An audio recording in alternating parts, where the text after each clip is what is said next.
Welcome, everybody. We're here with Bracha Bdil from Israel, the second place winner in our duet category. Thank you for spending some time with us. Excuse me. So why don't we get started? Could you tell us just a little bit about yourself and what brought you to this moment? As you said, I'm an Israeli composer, and I do write classical music and also Jewish artistic music and Mediterranean music. Actually, I like to write in different styles, if it's neo-baroque or traditional music or atonal music. I like to try each style, and I think everything merges into one style of mine. Mm-hmm. Could you tell us a little bit about your kind of learning of music, the way you brought yourself to composition and your lessons and teachers along the way? I grew in a house full of music. It had three sources. It had classical music. My father loves classical music, even though he doesn't know to play. Mm-hmm. But he sings beautifully. He's a very good tenor, and he's a cantor, a Jewish cantor. So this is the second source, the Chazanut world, cantoral singing Jewish world, which I was grown up into. And the third world was pop music, and even I can say Hasidic pop music is the Jewish pop. Yes, it's like all international pop, but with Jewish words or in Jewish style. So these are the three sources, and I was sent to learn music, keyboard actually, from when I was 10 years old. Then I added accordion. I played for 4 years, and then finally I moved on to the piano, but I didn't dream that I could compose. I thought that composition belonged to angels. I didn't know I could write music, but when I began learning theory and harmony, and I did improvise actually, but I didn't know that I could put it into notes and and have a composition in my hand. So when I grew up at the academy, I saw composition faculty, and I thought to myself, I'll try compose a bit before I go there to make sure I would be in the right place, and I'm happy it went well. Yeah, I could agree. It certainly went well. Your music is beautiful, and I've really enjoyed the opportunity to hear the pieces that you submitted to our call for scores, and then being able to go on your website and listen to some of the songs that you have written. It's been really exciting for me to be able to learn so much about music from composers all over the world, but yourself and some of the other great people who we've had a chance to meet. It's so awesome that you have this combination of so many different styles all making one beautiful thing. And I kind of want to hear some more specifics on maybe certain composers that you like, or harmonies that you really like to indulge on, or rhythms or time signatures, or any compositional techniques that you might know. Maybe your favorite instrument to write for. I adore Bach music. Okay, let's begin from that. I compare every music to Bach, even though it's in a different style. But even pop, when I feel the contrapunct work with the harmonic work, it's a well-composed work, even though it's a pop song. This is Bach for me, yes, at the top. Still, I love many other composers. I love Stravinsky, Shostakovich. I like Prokofiev. I love Bartok.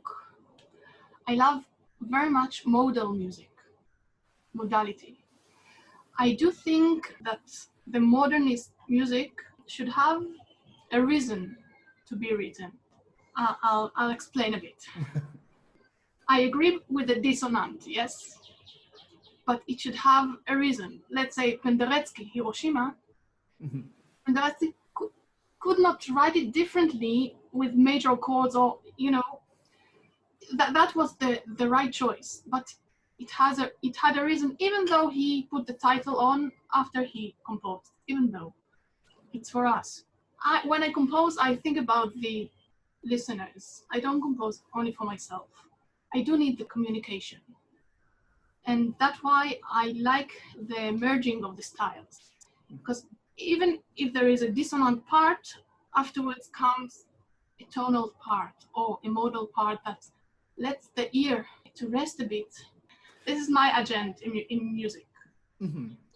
Yeah, I totally get what you're saying. The piece that you referenced, the Penderecki Threnody for Hiroshima, I remember hearing that when I was I think I was 14 when I heard that for the first time. I was at like a music camp, and one of the camp counselors was playing music, and he was like, "Do you guys know this?" We're like, "No," and then he put it as loud as he could on these big loudspeakers, and it scared the heck out of me.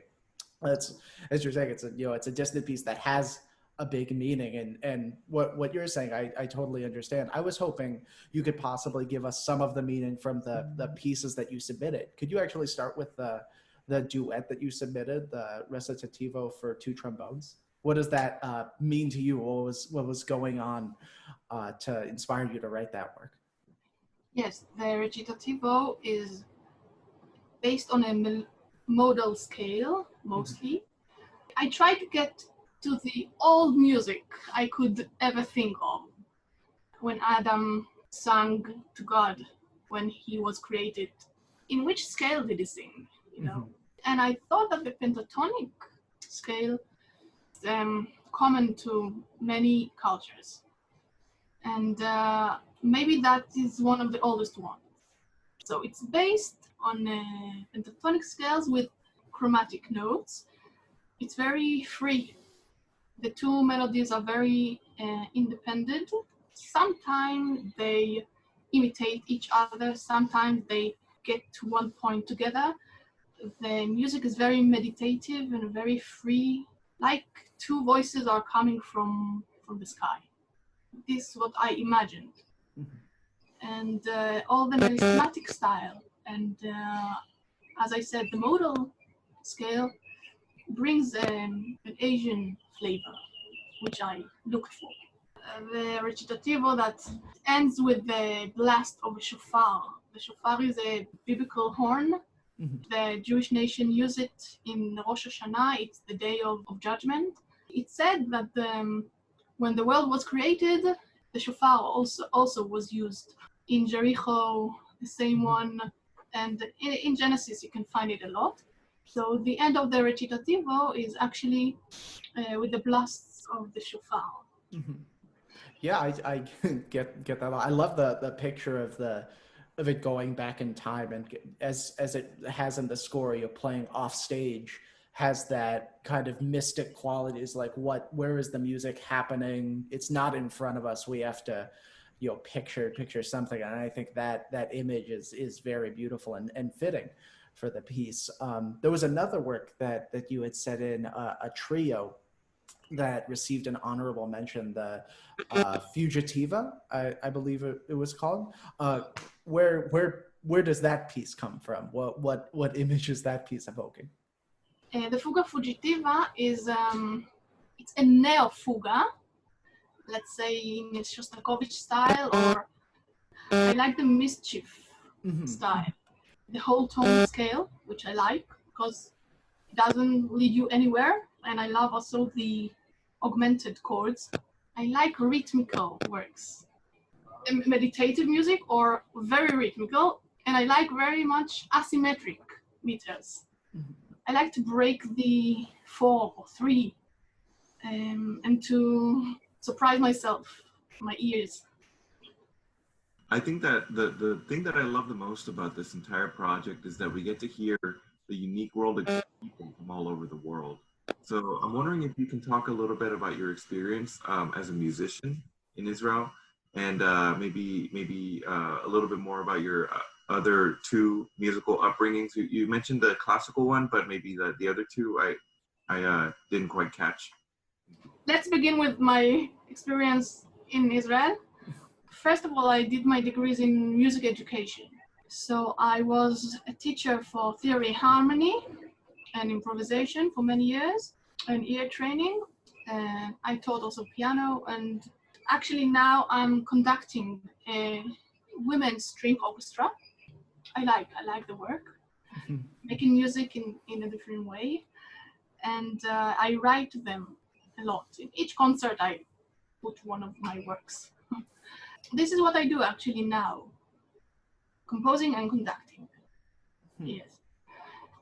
Those concerts are actually pedagogic ones. I explain the works before we play. If we play Tchaikovsky Serenada, so we explain first the motives, how the movements resonate each other. And then the listeners are, even those who just are music lovers and are not educated, can follow us and can really enjoy the work. And in the concerts, we also add Jewish music a bit and pop music and classical. So each one can find her place. About the other sources, so Jewish music, of course, the cantorial world, also resonance, the opera world, but it's a bit different with the Jewish modes.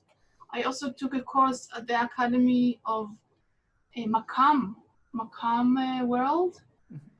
I did write a few works on Makamat, the Arabic modes. I took a course of Indian raga. So I find many things in common. It's really interesting. And the Hasidic Jewish world, pop music, it's a bit less interesting me in this period. I grew on it. I did it. I played it a lot. I learned also piano, jazz piano, but it's not my way now. Mhm. I appreciate each style, but I choose to do my own style. I find it really interesting the parallel. So we had spoken a week or two ago to the other duet composer, and he said almost the same things. He started in pop music and songwriting. He also observes music as it pertains to coming from Bach. He also wrote for submitted work for two trombones. I'm a little. It's a little scary. What are your instruments? I didn't ask. Yeah, I play euphonium and tuba, and so does Jose. we both met. We were studying at the same university over the past 2 years, the University of Texas here in America, and since then, Jose and I have both left. Jose is now a band director, a music educator in South Texas, and I'm a professor at a private university up in Central Texas. Ooh, Coming from talking about your experience as a student, could you talk just a little? You said you conduct an all women's orchestra in Israel. Over your time as a professional in Israel, have you found that it's easier for women to get involved in classical music, or to experience stuff in universities or conservatories? yes. I don't see any difference. All opportunities are open to men and women. No, that's fantastic. I'm glad that you found a place for your music, and it seems like the projects that you have in Israel are really incredible. I'd love to hear some of these pieces. As a matter of fact, I don't really have anything else to do today, so I'll probably spend some time listening to some more of your orchestral music. Could you share with us anything you're working on right now? Any pieces you're composing, or any concerts that might be coming up virtually or in person? What's next? Actually, I just now finished a work for clarinet and piano, which is based on the theme of Hava Nagila. It's a famous Hebrew song. I wrote very free variations. Gets very far in Bach style, in Bartok style, in a klezmer style. Yes, Jewish klezmer style. Sometimes bitonal, sometimes. I like it very much. This is really it's really my writing today. What's next is I'm attending to start my PhD in composition here in Israel, and I hope to write a work, Death Fuga of Paul Celan, about the Holocaust. Mm-hmm. And I would like to write it to soloist, mixed choir, and full orchestra. I do write a lot about the Holocaust. It's very understandable, of course. Mm-hmm. I do think part of my goal is to commemorate what happened there and to pray for a different world, for a better world. I hope I can add my share of that in my music. That's a beautiful sentiment. I look forward to the piece, not just because of the large nature of it and it sounds interesting, but I'm sure just, speaking with you for more than 20 minutes and listening to a few of your pieces, that the meaning and the place and the intent of why you're composing comes across very sincerely in your music. And I can only imagine how beautiful these commemorations and these tributes that will end up being. Well, this has been awesome. We've heard so many great things from you. I have a kind of a silly question, just because I know a bunch of composers are constantly debating about software. What kind of software do you use? A lot of people debate over Finale or Sibelius. Could you talk a little bit about that?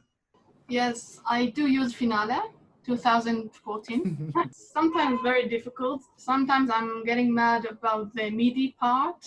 It plays so mechanical and technical, and sometimes comes out beautiful things that wouldn't come out if I would write in hand. I do write in hand first at the piano when I want this. I need the harmony flowing, or then I come to the computer and orchestrate things, which is a bit more technical. But the Finale, sometimes I do copy paste. I'm telling you a secret. And it copies when it pastes not in the right place. And then I get beautiful hemiolat, or beautiful syncopatic patterns. Beautiful thing. I wouldn't think of them without this pasting. So this is positive part of the Finale. Also, it saves me a lot of time, just transpositions but sometimes it blocks your mind. So I need to take care about this as well. Sometimes to leave it or to go on top of it and to be faithful to my thoughts and my imagination. Awesome. That sounds really interesting. I remember when I would be recording pieces and doing stuff like that, if I had friends who were recording the same pieces, we would do almost the same thing, where we would awkwardly set our recordings like a second or two apart. So it was very cacophonic, like very, very messy sounding. We would just make fun of it because typically we didn't like the piece or something like that. It was a fun little party trick that we got a little bit too much entertainment out of. Thank you, Bracha, for spending some time with us. You can find more of her music and more of all the incredible projects that she's mentioned on her website, which will be somewhere on this video. But thank you so much for speaking with us, and we look forward to bringing the world some performances of your music really soon. Thank you too.